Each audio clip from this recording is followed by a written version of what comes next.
Avi is he has a consulting firm called Partner with Creators, and he runs the newsletter Creator Logic. He's got about 15 years of digital experience at places like William Morris Endeavor, Wheelhouse, and Patreon. Right next to me is Jim Louderback. He is the editor and publisher of Inside the Creator Economy. He's had some past gigs as the GM and CEO of VidCon, the GM of Discovery Digital, and the CEO of Revision 3.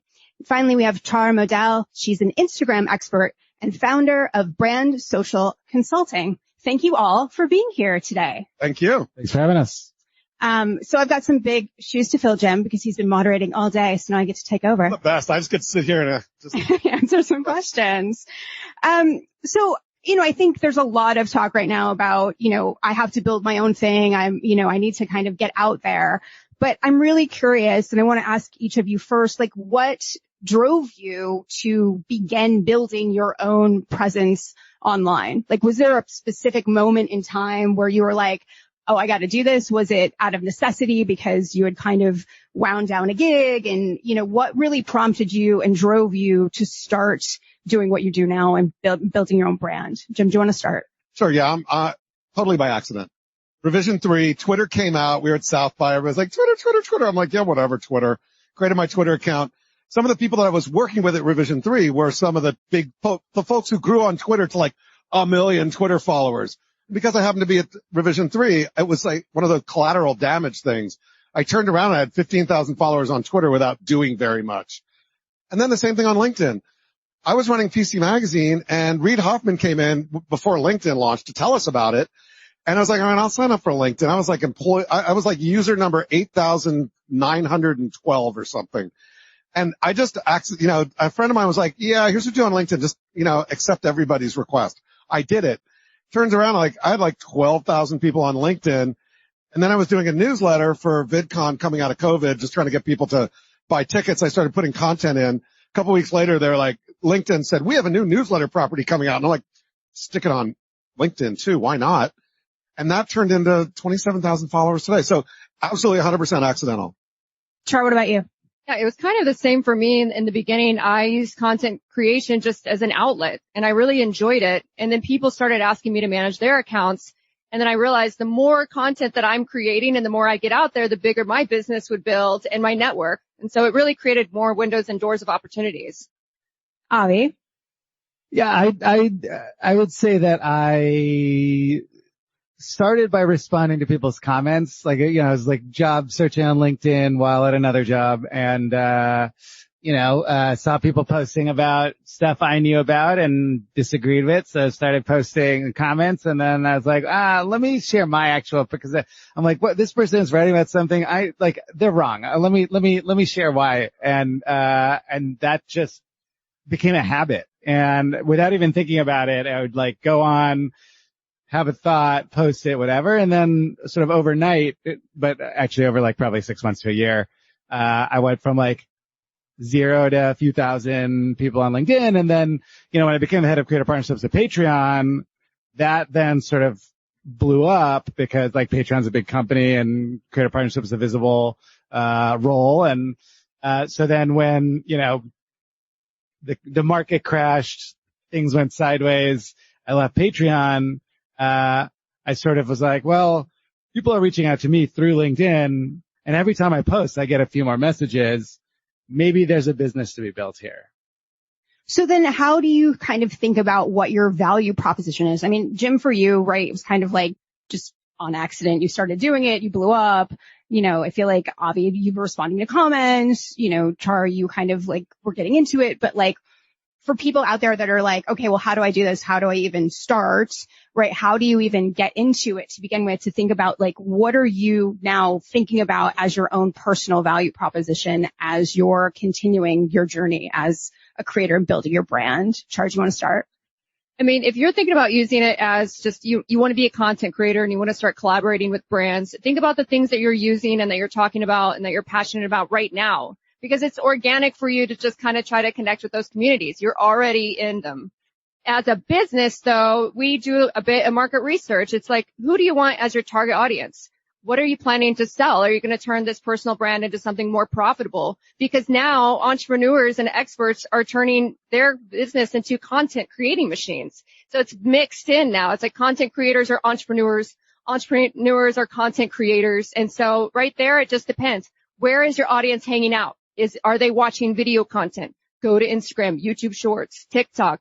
Are they reading? This is excellent for LinkedIn, does like longer forms still. It's really good over there. They can do the carousels. And so it's like figure out where they're hanging out because that's the type of content you're going to create to reach your audience.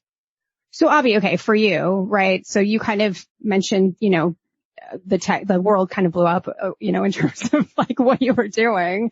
So for you, as you're thinking about doing this full time and really building your brand, again, like what are you considering like your own personal value proposition and how are you defining that in terms of the kinds of things that you're putting out in the world? So for me, the question was, what do I know better than 99% of people? And actually, what do I know so well that for me, it's almost boring, but for a lot of other people, it's like I'm, unveiling something that, is like brilliant for them, right? That's kind of the magic spot to be, right? Like I could do a creative partnerships deal in my sleep. But so many people, they're like, well, I want to get a creator to partner with my product or do an equity deal or this or that. And where do I start? How do I reach them? What should the deal look like? What should the terms be? Like all of those things, right? Easy for me, hard for them. Like low effort, high impact.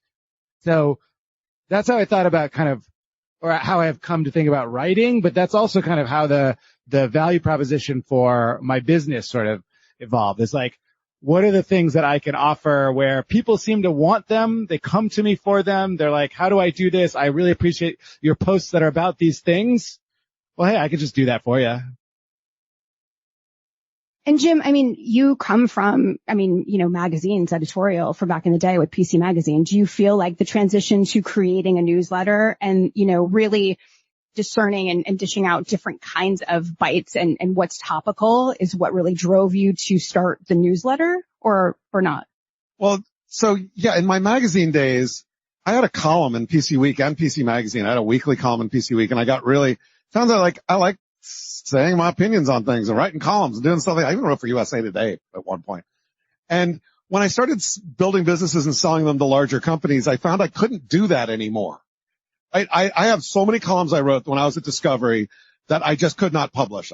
Other ones at Viacom, because when you work for a big company, they're like, no, you're not supposed to have an opinion. But when we started doing, newsletter at VidCon that became Inside the Creator Economy, I realized that I found a loophole. I didn't have to say my opinion. I could just find other people whose opinions I thought were right and include that in the newsletter. And that way I could get my opinions out. So I also did a newsletter very similar to that at PC Magazine called What's New Now. So the format was familiar to me. But really that I started doing it and it was inspired because I was like, this is the stupidest thing I've ever seen YouTube do. I couldn't say that, but I could find somebody else who said it or, somebody like that. And that explains why you link to me so much. Well, now I can say whatever I want, but I still link to you because you're good. Char, I think it's really interesting because with Jim and with Avi, right, they're doing a lot on LinkedIn, and not to say that you're not, but really you're leaning into Instagram, which I find to be really fascinating, especially from like an entrepreneurial standpoint. Can you talk more about why that platform for you? Yeah, a lot of people when they're looking up businesses online, like if you're checking out a restaurant or if you're checking out something, you go, oh, what's your Instagram? Let's check this out. B2B is really heavy on LinkedIn. So it really just depends. But with the people that I'm working with, they're experts and they often want to sell a mastermind or a course and they're wanting to do it from like to a younger demographic, people that are starting out or trying to learn from them. So where do they go? They go on Instagram and they go on YouTube and they go on TikTok and they go on Facebook Reels. Reason why I chose Instagram was because it was the hardest. And I guess I just like the pain of it. No, it's because people don't know how to dominate that platform. And when you can dominate Instagram, you can transfer all of that content to multiple platforms. Figure Instagram out as the hub, and then you can utilize that same content on multiple platforms. And people grow so fast when they figure it out. Now, you might grow faster on YouTube Shorts than Instagram, But having that as your hub, when people go to find you, then they'll say, oh, I'm going to click and follow her there and share her information. People tend to share more on Instagram than the other channels. Well, I think it's interesting now because LinkedIn is really starting to lean into video content and short form content, right? So like that translation for you might now be easier. You started harder, right? Doing kind of the reels, and now they're moving into more short form. For Jim and Avi, you know, Jim, I know you've done some video content, but how bullish are you or not as it pertains to the video component on LinkedIn? I like doing video on LinkedIn. I like doing video, period, but I feel like it's a lot more forgiving on LinkedIn. You don't have to be all perfectly done like on some other platforms. Like, I just shoot it, pop it into script, give it a quick edit and pop it up. People seem to like it. So I don't know if I'm bullish or not about it for everybody, but I think it's interesting. I will say though, and I'm going to I want to hear from Avi, because the video short form stuff that they did only works on iOS right now on the app. And I'm an Android user, so I haven't even seen it, even though I put a lot of short form video up there just for fun. Tim, you got to get that blue bubble, man. I don't know, what are you doing? You can, I think you can do blue bubbles now, on Android. All right. Well, then it's fine. It's in beta. It's like an early beta. So, you know, most people haven't even seen the video tab in Instagram. It's available to a very limited set of users. And as a result, it's not actually very useful right now. One day it might be. I think LinkedIn kind of has this like Dr. Jekyll, Mr. Hyde thing going on a little bit where, you know, they want people creating content. They're not really doing a good job of incentivizing it now. The way that they've talked about the algorithm is, there's a good interview of Jason Pfeiffer from Entrepreneur Magazine interviewing Dan Roth, who's the vice president of content at LinkedIn. That's a recent, and basically Dan Roth says like, you know, we don't want things to go viral in more or less words. That's not exact words, but like, so, you know, we want to reach the right people, not more people. The problem is, like, they're forgetting that there's a certain level of like a dopamine feedback loop required to incentivize continued posting, because like otherwise you're just going to be depressed, right? It doesn't matter if you get the same number of inbound leads, the same number of likes and comments. If your impressions number is smaller, you're like, well, I'm failing, right?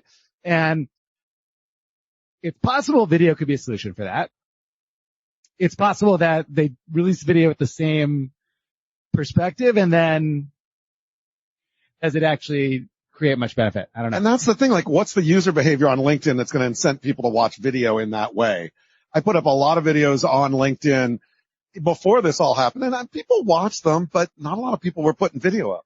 No, and I mean, the entrepreneurs that I work with, we launch personal brands. Our focal point is with video content. However, we'll connect it to like Hootsuite, and that content will still go over. And we recommend turning their blogs into longer form over on LinkedIn, where they like to read.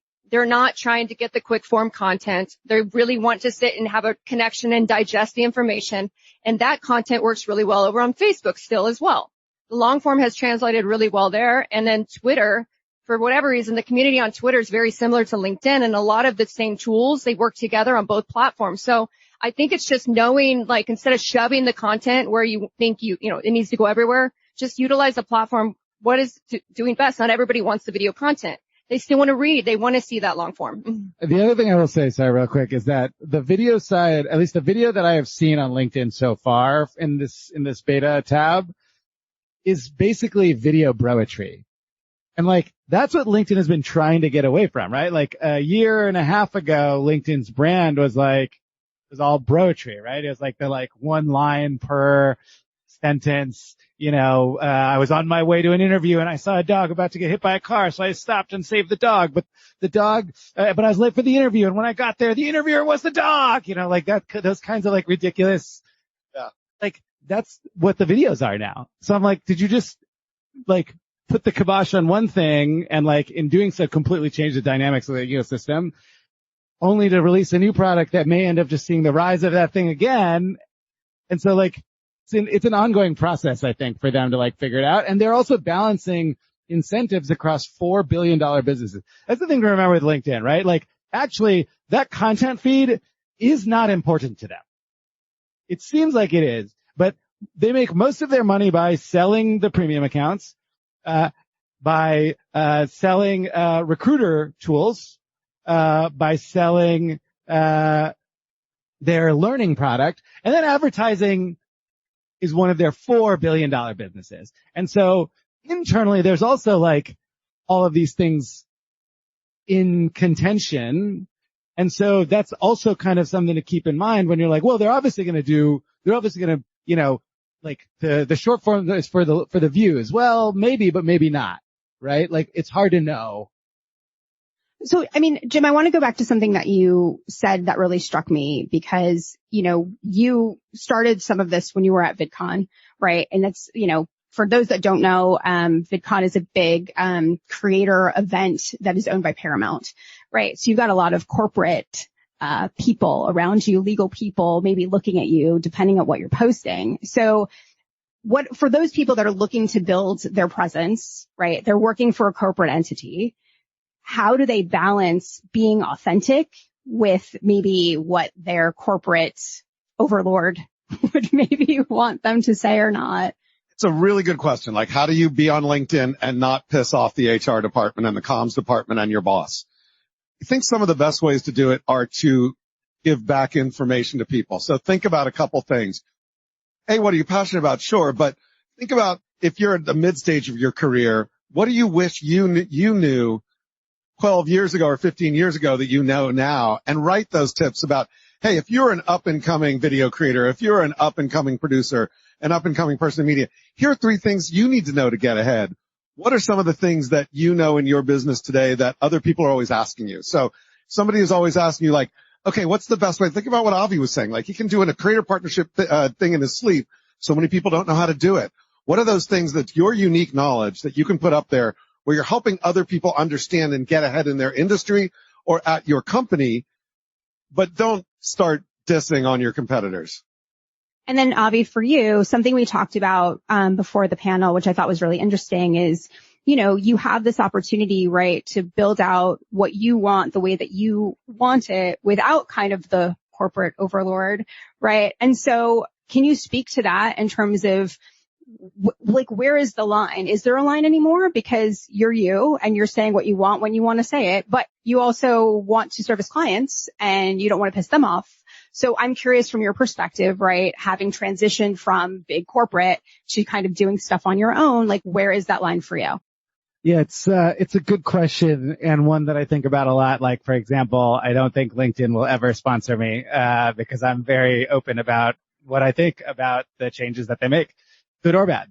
I think that like the beauty of the creator economy for me and the beauty of being a creator is that in many ways it is a form of freedom, right? Like I think that I personally feel that employment on the one hand, like used to be, well, you're employed, you're really making someone else richer with your labor, but you get the stability, you get the insurance, you know. The last 5 years have completely destroyed any, pretense of this relationship between employee and employer, right? Like now we know that employees are just as disposable as contractors, are just as disposable as, you know, trash at this point, right? And so for me, if you know, the only sort of stability there is at least knowing, well, assuming I am employed in 2 weeks, I know what that paycheck is going to be. Well, why not also be a creator and try to make some money on the side? And if you're making enough money on the side, why not just take the leap? And then you're in control. Then you could say, I don't want to work for this company. I don't want to do that project. You know, then you can say what you want and there will be consequences, right? There are consequences. Like you may not get the gig with the company that you criticized. They may never sponsor your content or you may never get to consult with them or whatever. We're all grown-ups, right? We understand that like there are effects to our actions. Just like if we were employed and we said something bad about our employer, they would ask us to take it down or they would potentially fire us, right? So I think it's 6 of one, half a dozen of the other, but the difference is that like I'm free, man. But look, quickly, I want to respond to that because I think if you're an employee, and there's nothing wrong with being an employee at a company, you go into it eyes wide open, build yourself around the expertise that you have and where you want to go. So share content that helps other people understand that, and that as you do that, or comment, by the way, commenting is the unsung hero of LinkedIn, but do those things and build your credibility up as an expert without necessarily dissing on other people. That's a good way, because when that layoff does happen, now you've sort of got a reputation as being an expert in the field that'll get you hopefully that next job. Yeah, I agree. I don't think you should ever build a brand around like dissing on people, right? Like that's not what I try to do, but what I try to do is be direct about honest. You're very honest. Yeah, I am honest. But like, for example, like I don't talk about, I have companies I advise. Obviously, if I'm an advisor or if I'm a consultant, like I'm not going to diss on them because I'm not an idiot. I know that disclose first. Right. Well, I know that would have a negative impact on my business, right? And so at the end of the day, for me, it's just about the like freedom to make those decisions, and nothing wrong with being an employee. My criticism is of the, this sort of pretense that we now have that has been disproven of this like relationship between employee and employer. It is no longer what it used to be, which is kind of sad, I think. For sure. I mean, Char, for you, right, like you're helping others build their own brand voice. So how are you guiding them, right? Like, obviously you don't necessarily want them trashing employees either, like on the reverse end, right? So like, what are you doing in terms of guiding them? A little bit different, right? As somebody who's, literally the one building it and, but for you, you're helping them build it. Yeah, sure. So transparently, the majority of my clients are already entrepreneurs that have had success in their own businesses. So they kind of like own their own truths. They've been through the 9 to 5. They decided to build their own thing. Now they want to teach other people how to get out of the 9 to 5 and do what they do in one of their businesses. So some of the things that we discussed, because I have had, I've had people starting out where they're still working for jobs and they're wanting to, launch something, and we set those parameters. Just talk, hey, let them know. Let's not make this a secret that you're going to be creating content. You're really passionate about them, and ask them what those boundaries are if you're really worried about damaging that relationship, because you can't go viral. You can't grow big and tiptoe around it. And you had mentioned, I noticed you said build boldly. Like, what does that mean? And I talk about building boldly. Like, if you want to build a personal brand, you want to become known, just say it. Just say, I want to be known as the expert in this field. Like, I want this for myself. And if your employer says, like, we don't want you creating this content, you have a decision to make at that point. But at least you're not trying to tiptoe around and be successful at the same time. I don't believe you can. And I think I want you to be able to sleep at night. And there's so many ways to deliver content. They would probably be very happy that you would shine a light on some of those topics. So I believe in working with those people because, again, like you said, I talk about attracting opportunities when you position yourself as an expert. People come to you when you're a content creator and you position yourself as an expert. The doors open up for you. You don't have to chase them down. So I want to talk about kind of, actually making content, right? What does that take? How much time out of your day, your week, are you actually creating, right? To get the clients, to, get the ticket sales, to whatever you want to do. Like, what does that process look like for each of you? Because I think it's really easy for anybody to sit here and be like, I just create some content and put it out, right? And I get a bunch of people coming to me and I'm an expert. But like, I'm really curious, like, what is that process? What does that mean? And what is the time spent in order to create something that you feel will be valuable? Char, do you want to start? Effing lot. Okay, here's the thing. I play big in the big leagues of want this thing big. And so right now I manage an almost 8-figure content team. I'm outsourced as a content strategist. And so I only know where to go from like 0 to big. And then I have a content team and I have 6 editors underneath me. And the thing is that it takes a lot of work. I'm not going to downplay the fact that it takes a lot. If you are a single person and you're starting out, just know that it will take several hours a week. If you can make money, at least $25 an hour doing something else, find a way to hire somebody at $4 or $5 an hour overseas to do some of that stuff that would take you hours and take them minutes. I look at the value of your time, because if you're spending 40 hours a week on something and it's not growing and you could be outsourcing that and making money in other areas, then you shouldn't be doing that. So I teach people how to scale and build content teams, because I think it takes a team to build something big. And there's no joke about it. So if you're doing it for fun, fine. Grab your phone, play with it, play around with some of the content creating tools, take a few hours, schedule it in. But if you want something serious and big, like, I'm not going to downplay the fact that that's an additional business. It's not just like a part-time job. It takes several hours. You want the content strategy. You want to know why you're posting. You need the content filming. You got to do the script writing. You got to actually do the posting, create the covers, and you got to edit the video, the footage, put it out through all of the channels. And then you want to review it, see if the analytics are working. I could go on and on. It takes a lot. Jim, what about you? I know you're pretty avid about different tools that you're using as well. So thinking about just even you have a weekly newsletter that you're putting out. There's a lot of video content that you're doing. You're traveling the world, right? How are you deciding, how much time is spent in each of those pieces as you're putting content out? Well, for me, it starts with my newsletter, because that's kind of the core of what I do. It's a weekly newsletter about the creator economy. It's opinionated, but there's other links.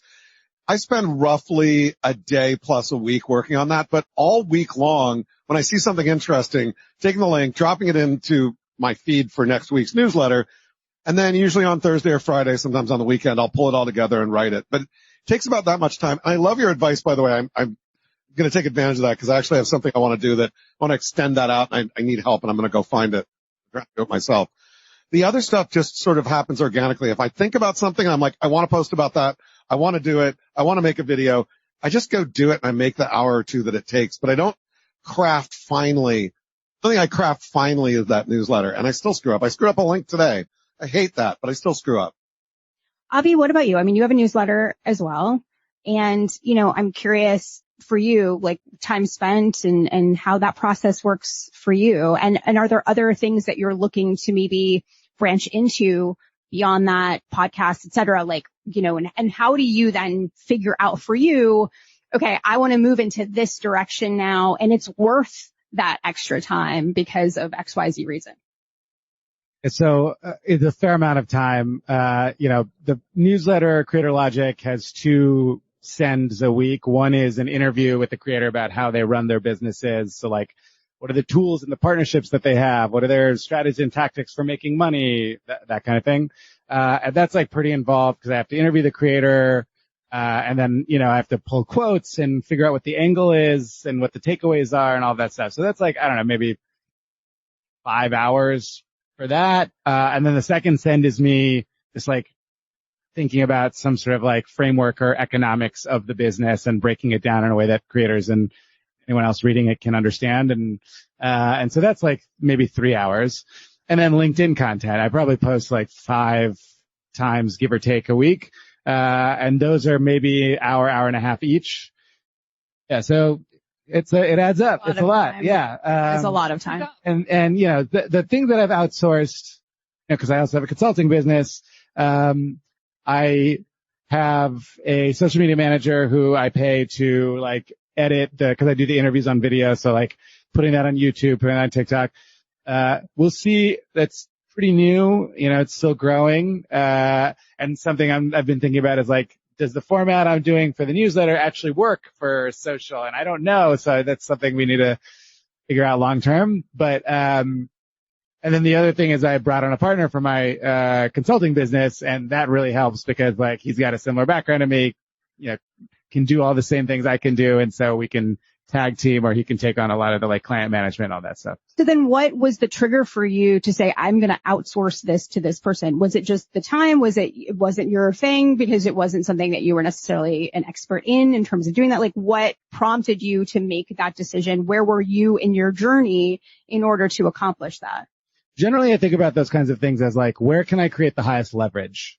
What is the thing that only I can do that is going to create the most value to drive the rest of the business? So for me, in these businesses, interviewing the creators, figuring out my perspective on on how to pull the learnings out of their strategies and tactics, writing those articles, same thing for the LinkedIn posts. Those are things only I can do. I can't outsource that. I don't have skills for YouTube or, TikTok or whatever. I don't have those kinds of things. That's to be outsourced. If I can find a partner who can do the account management, client management, and strategy work as well as I can, then that's not high leverage for me anymore, right? I can give that to him, and I can focus on what's the thing only I can do that will drive the rest of the business. And in this case, that's the content creation. So who are you kind of gleaning inspiration from for each of you? As you're thinking about, okay, this is how I'm going to continue to grow my own brand and my own personal brand out there, is there anybody that you think is just like knocking it out of the park and doing it so tremendously well that you wish you were like, oh, I should have thought of that, or, oh, I can take inspiration from what they're doing? Yeah, my former client I was with for 18 months is, I don't know if you've heard of her, Cody Sanchez. And I was her first social media manager, and we helped grow her brand. I was with her from 37,000 to 400,000. And so being a part of that team it was a mastermind. You either kept up and you brought to the table, or you didn't get to take a seat. And I learned how to sort of treat it as a business, because she was from Wall Street and she taught content creation as a business, and it changed. I was the type of person, I learned a lot that year. I had several clients, but she was my main focus.